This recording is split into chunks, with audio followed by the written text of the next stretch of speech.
Heart and Soul miniseries Adventurelands Part 20. I was surprised to find Mr. Peralta already there. I was guessing I'd be the early one. He seemed upset about something. I watched him standing still, arguing loudly with himself. He looked a little too much like a crazed lunatic at the moment, but somehow it was still cute. I strained my hearing, but he was too far away to understand. I knew I was early, and I was curious, so I approached him as quietly as I could. From as far away as I was, everything he said sounded like complete nonsense. So I edged closer and closer, but no matter how far I got unnoticed, it always seemed like I'd only be able to understand once I managed to narrow that gap just a little bit more. Eventually, I wound up too close, and he spotted me. "Blank, you can come out now." Since I'd gotten there, that was the first thing I'd heard him say that was even remotely comprehensible. I meekly shuffled out from my hiding spot.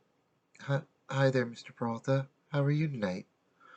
"Well, I'd originally planned to be home napping with my husband about now, but I'm here instead, so I'll let you do the math. Don't worry, I'm not angry with you, just tired. Your friends may not be bad, but the rest of that class can be a serious pain in the neck. Shit, I can't believe I almost forgot I can't curse in front of students." I left at that for a moment before I noticed the look on his face, asking what I'd found so funny, which really only served to make it even funnier, but at the same time, too sad to laugh at out loud.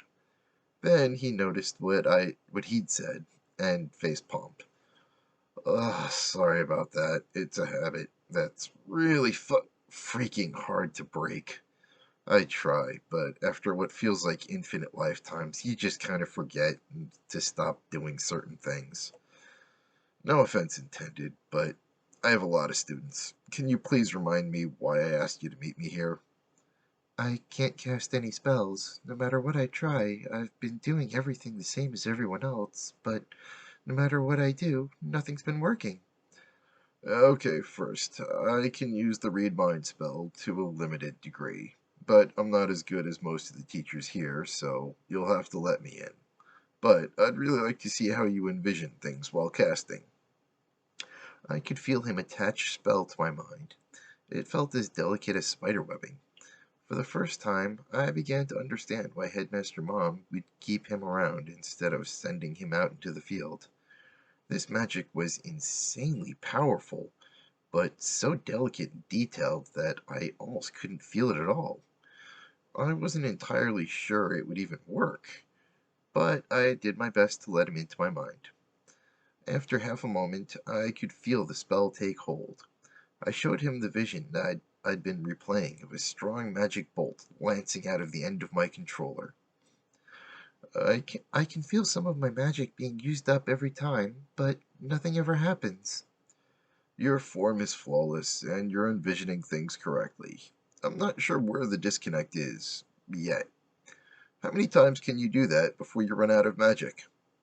I did it most of the afternoon yesterday. I think it was about 25 times, but honestly, I was too frustrated to really keep track after about the fifth failed attempt. Okay. Don't worry. Okay. Don't worry. We'll figure this out. First, are you willing to show me your well? I blanched. Even I thought that was a bit too personal. Letting someone see your well was akin to spilling all your deepest secrets to someone while you're full naked. Not only that, but I was starting to have serious crush on him, and he was my teacher. So, without thinking, I said, "I'll show you mine if you show me yours." as soon as I heard what I'd said, I quickly slapped my hands over my mouth, quite sure that my face was beet red.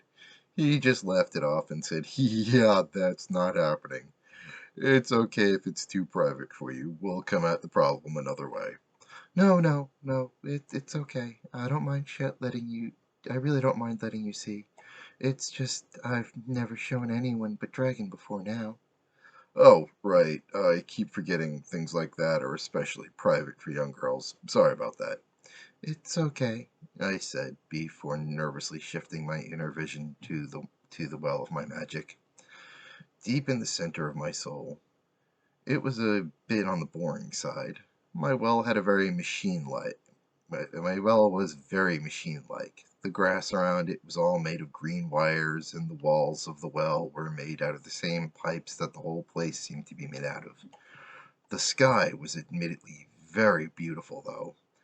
It had our odd rainbow star hanging in it, but instead of stars in the sky, there were jewels hanging there.